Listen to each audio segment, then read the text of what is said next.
الحمد لله رب العالمين والصلاة والسلام على سيد الأنبياء والمرسلين محمد وآله وصحبه أجمعين أما بعد فأعوذ بالله من الشيطان الرجيم بسم الله الرحمن الرحيم لا إله إلا أنت سبحانك إني كنت من الظالمين فاستجبنا له ونجيناه من الغم وكذلك ننجي المؤمنين۔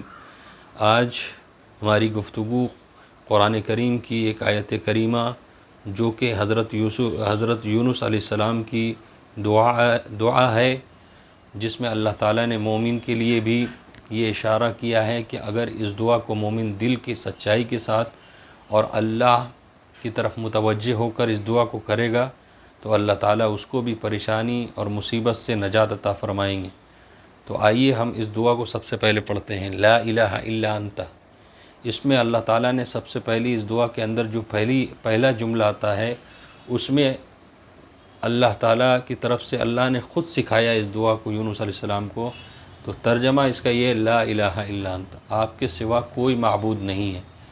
اور لا الہ الا انت سے یہ اظہار کرنا، یہ اللہ کی توحید کو بیان کرنا، یا اللہ یعنی آپ ایک ہیں اور آپ کے سوا کوئی معبود نہیں ہے، یعنی اللہ کی توحید کو اس میں بیان کیا جا رہا، اللہ کی یکتا ہونے کو بیان کیا جا رہا۔ پھر اس کے بعد کہا لا الہ الا انت، آپ کے سوا کوئی معبود نہیں، سبحانک، آپ کی ذات پاک ہے۔ اس میں پاکی بیان کی جا رہی، سبحانک، اس میں اللہ تعالیٰ کی پاکی بیان کی جا رہی۔ اور تیسرا جو جز ہے، پہلے جز کے اندر لا الہ الا انت، اس میں توحید، لا الہ الا انت سبحانک، اس میں پاکی بیان کی گئی، دوسرا جز ہے۔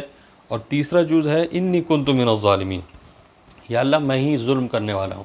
اس میں عاجزی یعنی اپنے اوپر اپنے ظلم کا اقرار کرنا، یعنی انسان اپنے ظلم کا اقرار کرے کہ ظالم میں ہوں، میرے ہی گناہوں کی وجہ سے، میری ہی کرتوت کی وجہ سے یہ مصیبت آئی ہے۔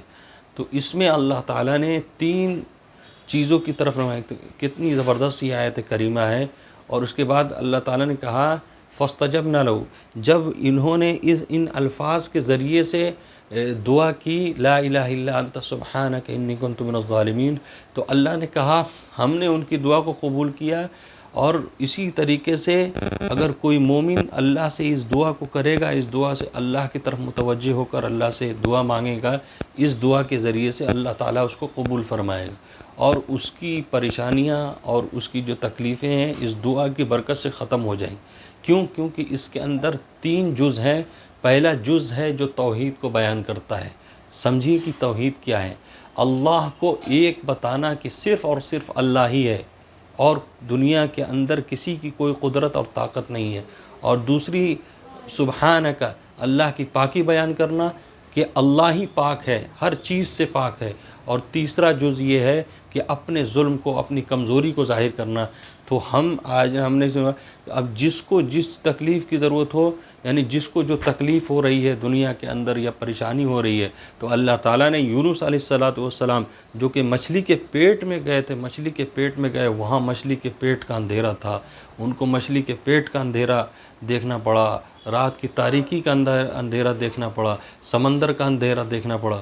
اس میں اللہ تعالیٰ نے سے یہ دعا کی جو اللہ تعالیٰ نے ان کے حق میں قبول فرمائی۔ فاستجبنا له، اللہ نے کہا جب انہوں نے کہا لا الہ الا انت سبحانک انی کنت من الظالمین، یا اللہ آپ کے سوا کوئی معبود نہیں ہے، یا اللہ آپ کی ذات پاک ہے، انی کنت من الظالمین، میں اپنی جان پر ظلم کرنے والا ہوں، تو اللہ تعالیٰ نے اس کو قبول کیا اور کہا کہ جو مومن بندہ اس دعا کو اللہ سے یعنی سچی طلب کے ساتھ کرے گا، اللہ تعالیٰ اس کی بھی دعا قبول کرے گا اور اس کی بھی پریشانیوں کو دور کرے گا۔ تو ہمیں چاہیے کہ اس دعا کو ہم یاد کریں اور کم سے کم روزانہ دن بھر میں اس کا ورد کریں، اس نیت کے ساتھ کہ اللہ تعالیٰ ہماری تمام جو مصیبت اور پریشانیاں ہیں اس کو دور کرنا، کیونکہ اللہ ہی ہے جو نفع دینے والا ہے اور جو نقصان دینے والا ہے۔